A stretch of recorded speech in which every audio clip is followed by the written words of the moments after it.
Shema Yasharah. Shema Yasharah. Shalam Israel. Shalam Israel. My name is Ava. And my name is Yela. And we are Daughters of Gad. Thank you, brothers and sisters, for tuning in with us today. We're here to discuss a very important topic, that topic being the lost 12 tribes of Israel and who descend from those tribes today, and that being the Blacks, Hispanics, and Native Indians, and the chosen covenant of the Most High. My sister, my Aqua, Ava, and I, we descend from the tribe of Gad, which are the so-called Native Indians, so we will be focusing more on Gad first and foremost, but for today's episode, we want to share with you all our testimonies from our life before and our life now. So let's get into it. Welcome, brothers and sisters. My name is Ava, and I am full-blooded Native American, specifically Diné, which is Navajo in English. I come from the Four Corners on the Navajo Reservation. I have lived majority of my life on the reservation, but currently I reside in Phoenix, Arizona. So now I'm going to go ahead and pass it over to my Aqua, Yela, for her introduction. Thank you, Aqua. My name is Yela. I'm biologically mixed, Filipino on my mother's side, and Native Indian on my father's side, specifically the tribe of Kumeyaay, which is a San Diego, California-based tribe. And that's where I'm from. So now I'm just going to pass it over to my Aqua, Ava, so she can share some insight about her life and her testimony. Well, I grew up in Many Farms, Arizona. My childhood was dysfunctional and unstable, only because I came from a very large family, and due to the absence of my mother, I was tossed around from family member to family member, and because of that, I felt the neglect and abandonment from my mom, and so I started to search for love in other places, and that's when I started to begin thinking that I was homosexual. I just wanted to belong somewhere, and finding that escape was my alternate reality. And I created this alternate reality because my innocence was taken away from me at a young age because of the abuse and trauma that was going on within my family to me and my cousins. We didn't have any control over what happened to us. We were introduced to inappropriate and corrupted things at a young age, and that created this mentality that was inappropriate for us to start behaving in certain ways, and we didn't have anybody to protect us. We didn't have any family to help us when we wanted to be able to tell our parents about what was happening to us, and feeling that lost and emptiness because we didn't have anybody to help us through those hard times. It broke us in a lot of ways because we thought that we had to search and find love and happiness in other people, and we didn't have that for ourselves. We grew up thinking that this was how life was. This is what it looked like to us. And our parents were nowhere to be found. They were all on drugs, and alcohol was running their lives.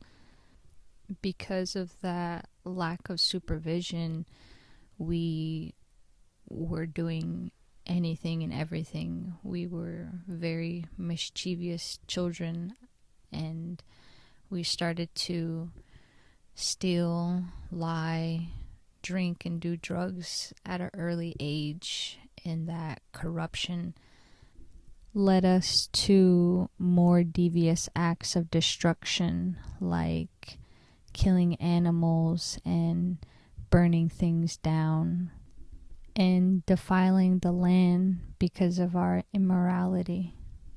At some point, my father came back into my life and he took me and my siblings away from that chaotic environment. My father's household was based off a structure and it was strict. It required responsibility and taking accountability, which are all things that were new to me. And it was overwhelming from going from a dysfunctional environment to a structural environment. And I became rebellious with my actions because I thought I had these preconceived ideas that the only way I could attain love was with relationships with women. So I started to lie, secretly hide who I thought I was. I was living a double life from my family.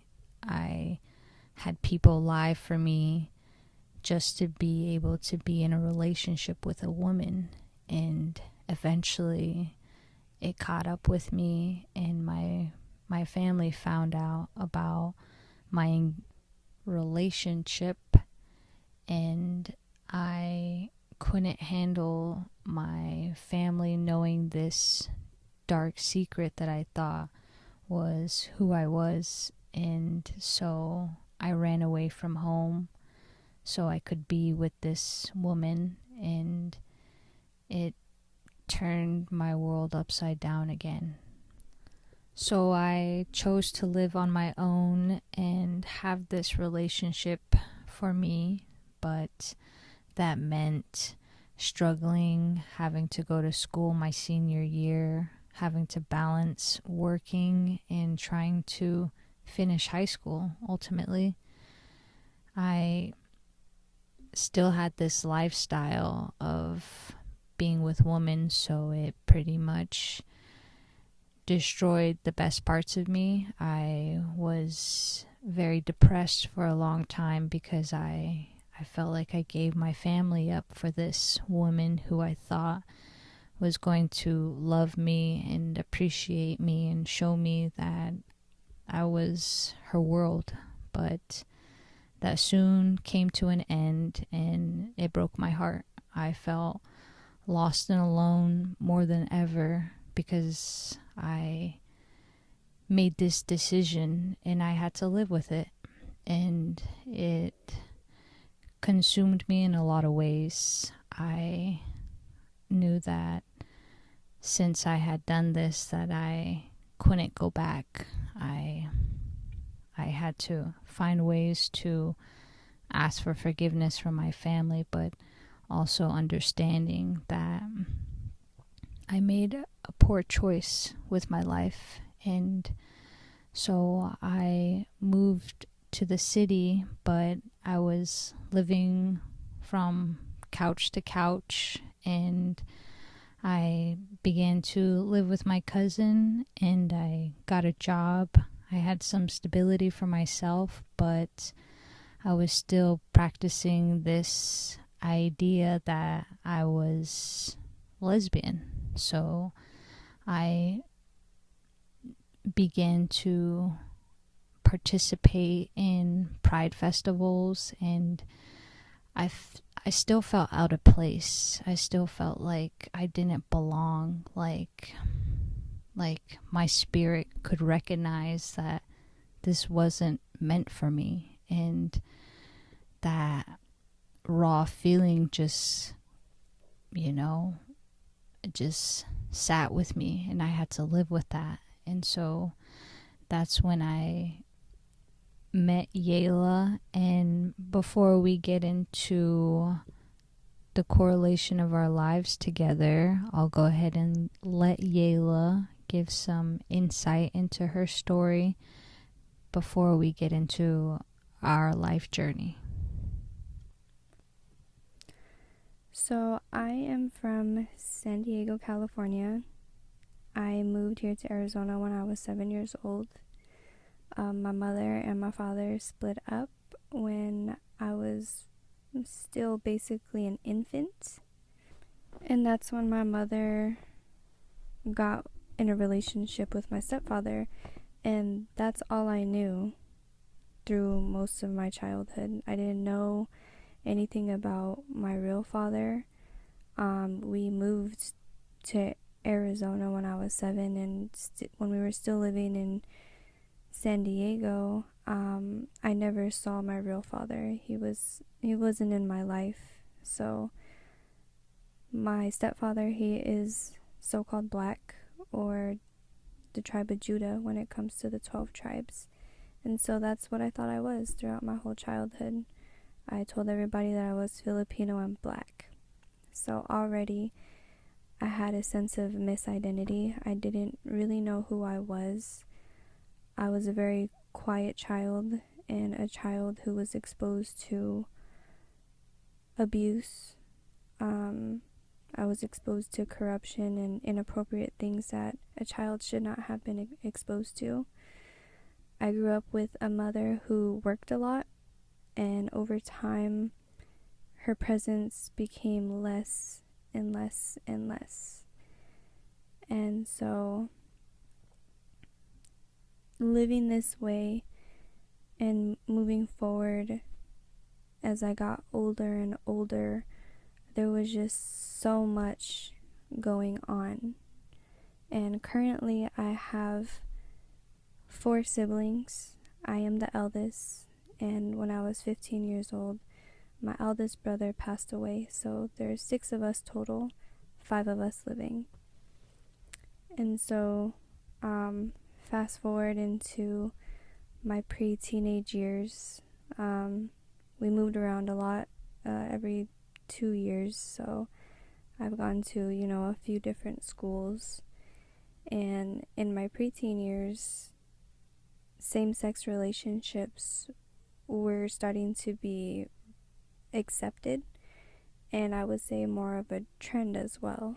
So in my preteen years and my teenage years, I kind of felt subject to that and feeling curious in my sexuality. And I brought that up to my mother one day, and I told her, I said, Mom, I have these bi-curious feelings. And she just kind of wrote me off and told me, oh, that's just a phase, it'll go away. Didn't really have a conversation with me, didn't take me seriously. And so being in that state of mind, when I was 14 years old, I was actually approached by a woman. And this woman was 18 years old. I didn't know it at the time, but I was 14 and she was 18.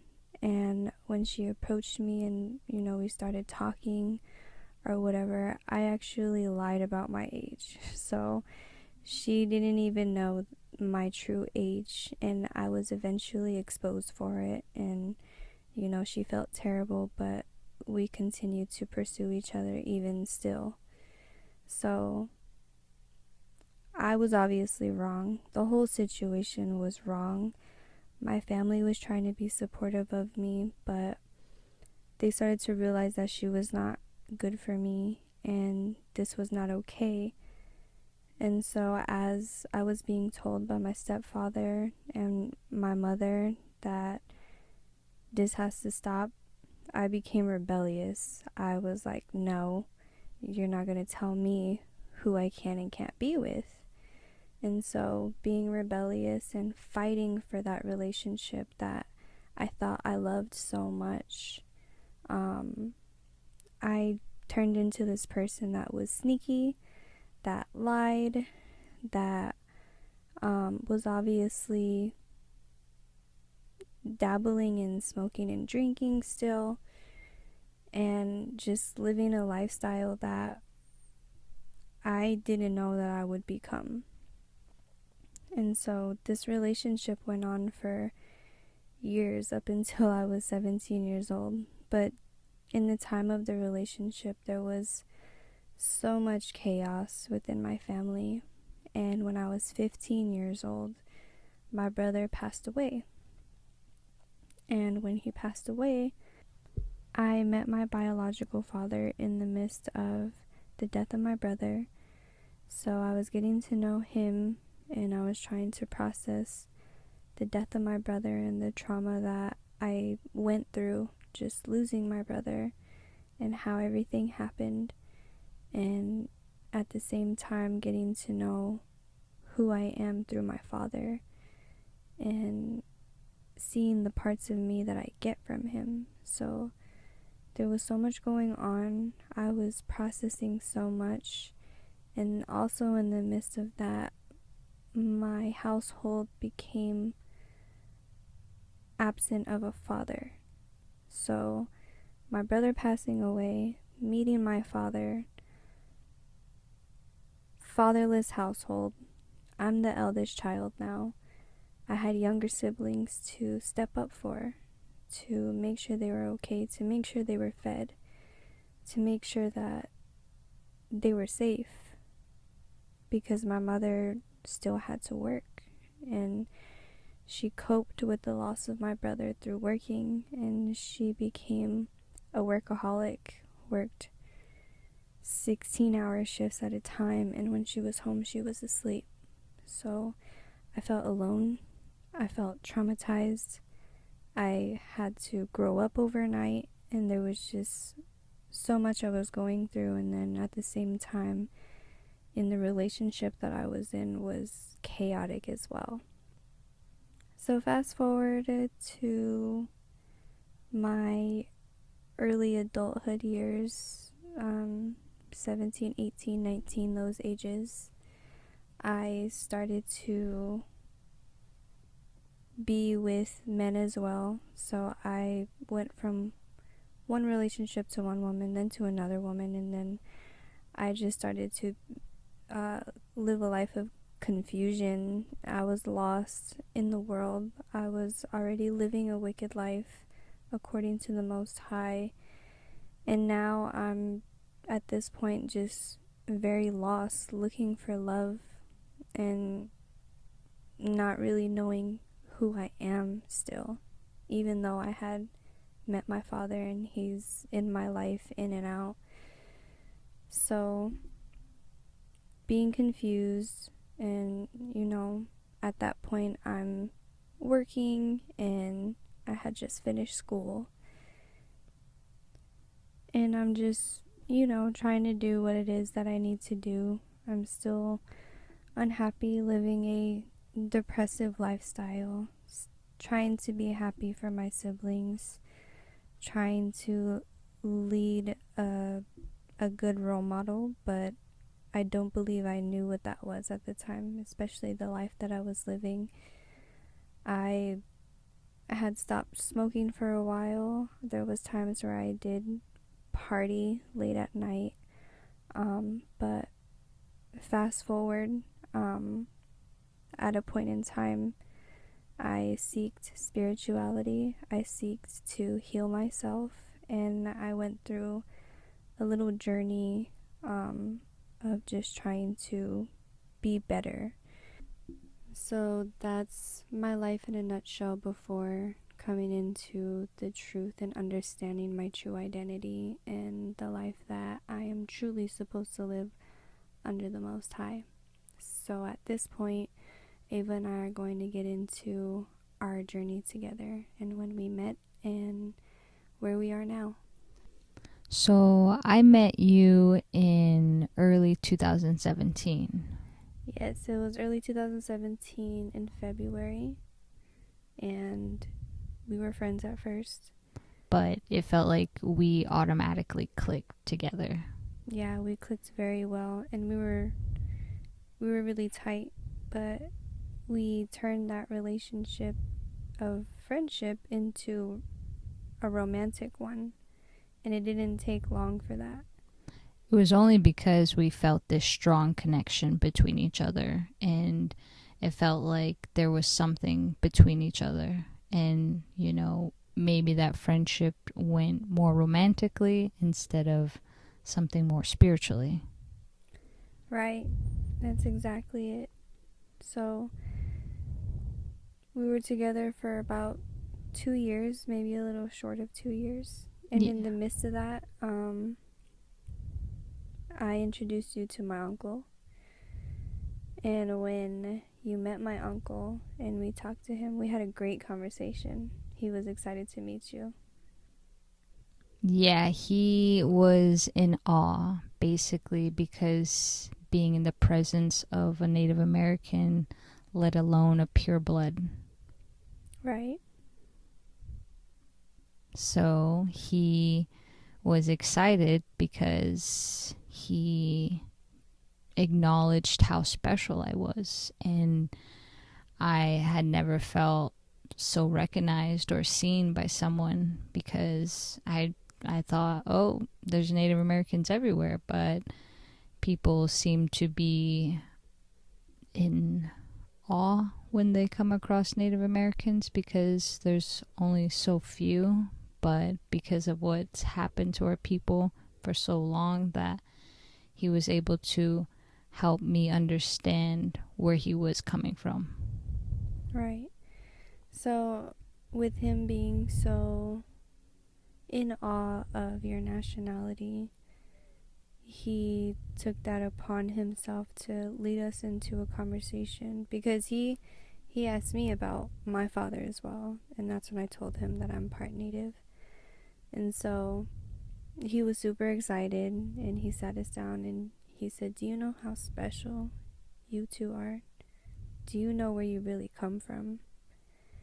And I don't know about you, Ava, but I was like, what are you talking about? Yeah, pretty much puzzled and kind of like, what? Where is he going with this? Yeah, so he sat us down and we had an amazing conversation. We talked for hours, ended up going home super late after that. But the basis around the conversation was biblical. And it was interesting because it was biblical in correlation to Native Indians' heritage and history. So getting into that, he explained to us that we really come from the tribe of Gad. He said either Gad or Reuben, because there's Native Americans and there's Seminole Native Indians. So he was just jumping between those two, and he was like, but most likely I think you're from Gad, both of you, so you two are Gadites. And he explained to us what that was, because I didn't know what that was at all. So when he was getting into it, he said, here, let me read you something. Let me read you a scripture. And so he read that scripture, and that scripture is Numbers 15:38, but it starts at verse 37 and it goes down to 40, and I want to go ahead and read that. And it reads, "And the Most High spoke unto Moses, saying, Speak unto the children of Israel, and bid them that they make them fringes in the borders of their garments throughout their generations, and that they put upon the fringe of the borders a ribbon of blue. And it shall be unto you for a fringe, that ye may look upon it, and remember all the commandments of the Most High, and do them, and that ye seek not after your own hearts and your own eyes, after which ye used to go whoring, that ye may remember and do all my commandments, and be set apart unto your God." So he followed up with the question. He said, when you think of people that wear fringes, what people do you think of? And I thought about it, and I said, Native Americans, because you see traditional pictures and you see ceremonies like powwows, and you just see these garments that are so vibrant, and there's fringes and tassels everywhere, and it's just so apparent that fringes is a part of Native American culture. So he said, exactly. So you read this and you put two and two together, and what do you think about that? And it just clicked in my mind. And after that, I was hooked. And he said, do you see how this scripture says it's speaking to the children of Israel, meaning it is a certain people? And you notice at the end it says, unto your God.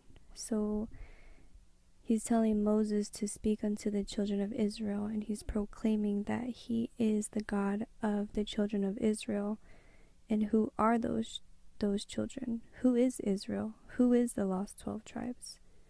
So I dug, I studied, I got myself a Bible, I researched history, and as he told me, he said, you don't have to believe me. Neither of you. You two don't have to believe me.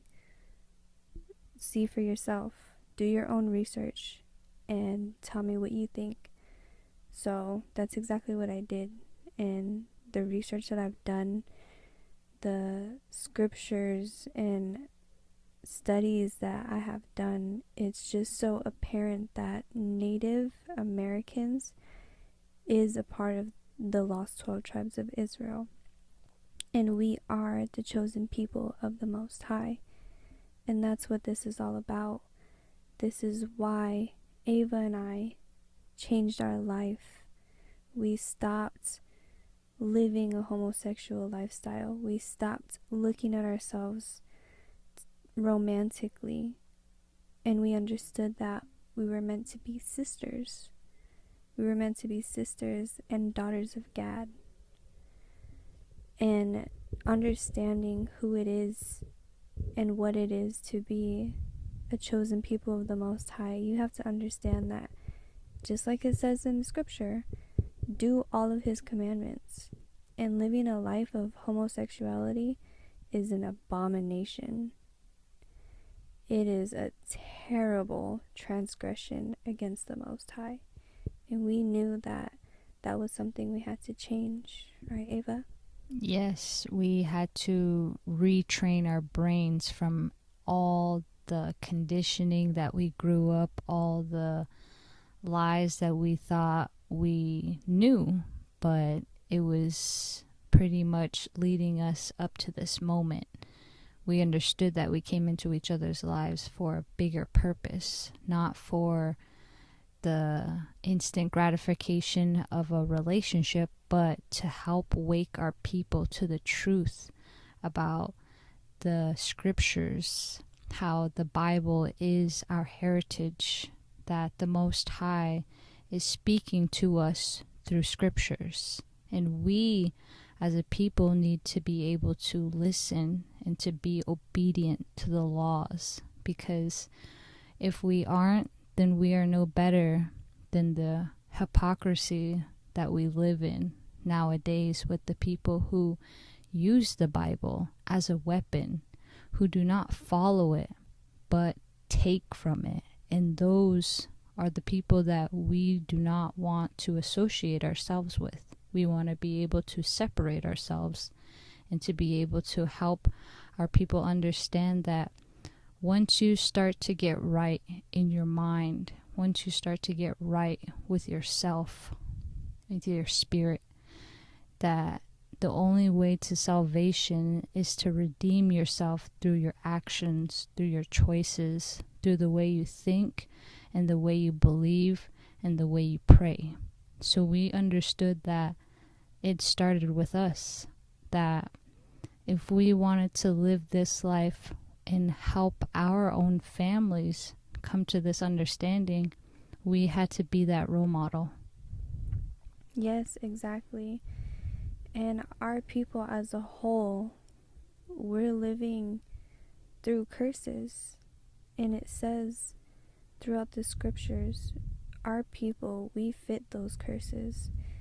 And the Most High says that we will be cursed until we come back to him.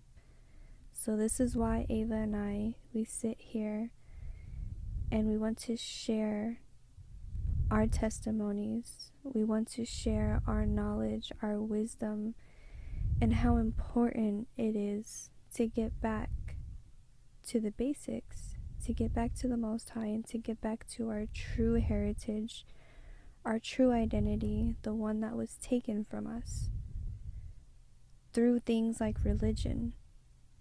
What we practice, what we believe, is not a religion, it's a spirituality.